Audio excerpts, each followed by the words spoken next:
Alright, so what I have here is a 22-inch, a 19-inch wide, and a 19-inch square, and I'm going to play a game, League of Legends, across all three of them. They are set up standard screen resolutions. The 19-inch square is actually set up as a 16:9 resolution, as close to one as it can get, so that way we don't have issues with the resolution being off and look funny.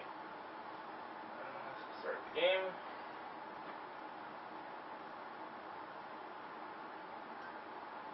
There we go.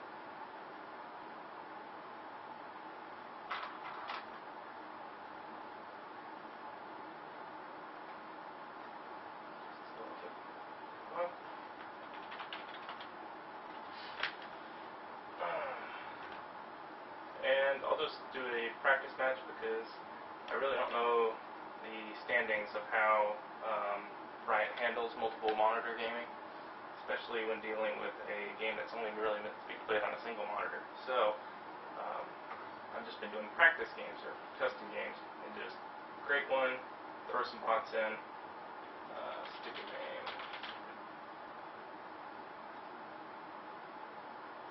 So let's see here, let's throw some bots. Start the game. Let's see here.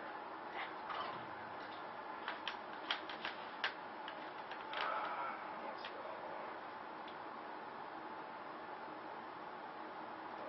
Matters.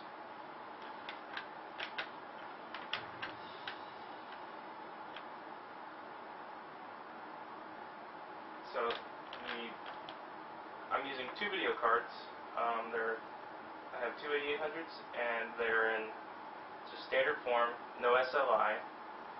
And what's going on is I'm using a software called SoftTH, which is something basically, I think, basically a software triple header. It's kind of a play off of a triple header hardware adaptation, and this is all doing it via software. And one video card is actually taking all of the processing and doing it all by itself, and then the software is actually splitting it up into chunks for each of the different screens. So what you end up here with is the game thinking it's just one big screen, one resolution, while the software is chopping it up and then putting it into the independent screens. And so I can actually click way over here on the right, everything's still on the screen. Click over here on the left, and everything's still on the screen. The only downside on League of Legends that I found is, well, the tooltips are very huge, like overbearingly huge. But besides that, that's about it. And the reason I found why the tooltips are very large is basically the game recognizes the screen resolution you're running at.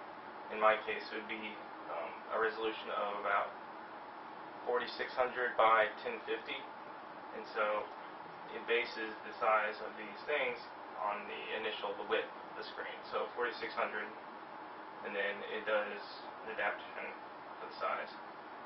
So let's just see here.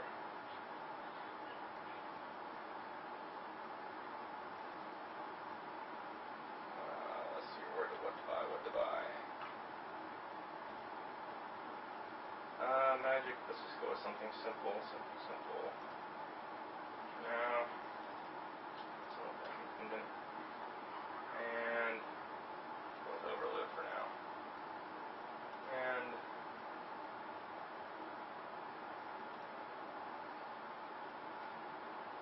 let's see here. I guess I'm going top.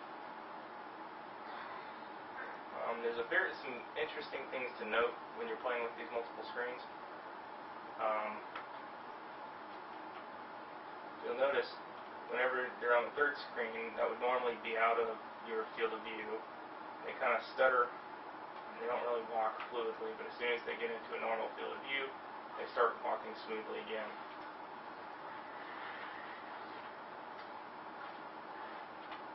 But as you can see, I have all this vision over here, all the way over here. I'm just about to die.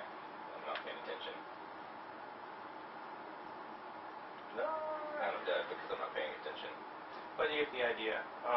The mini map, works just as it is.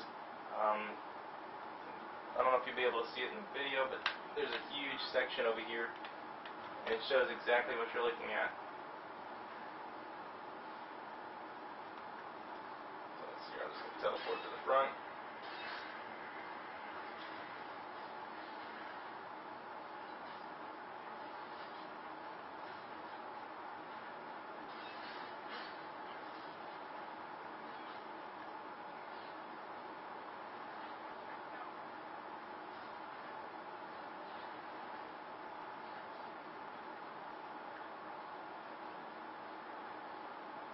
Also, the only other problem here is it almost pays to have a really quick mouse, because otherwise you wouldn't be able to move. I'm going to die again. The way the screens are set up is you're setting up with the height of 1050, and so obviously this 19-inch and this 19-inch are not displaying at 1050. So what it does is the software actually just crops off the top. So whenever you try to move up over on the left screen or the right screen, it won't let you move up because your mouse pointer is not hitting the top side of the screen of the rendered area. So that's the only problem with this. However, if you're in the middle, it works just fine. Moving left and right, you actually have to go all the way, your mouse has to go all the way to the far right or the far left. You can't do it with just on the center screen. I mean, it is a full 3 screens here. If I had all 22-inch monitors, this would actually I could probably scroll up and down on either screen to the left or to the right, and it would probably work. Anyways, that's that. I'm going to end the game. I really don't care. And that's it.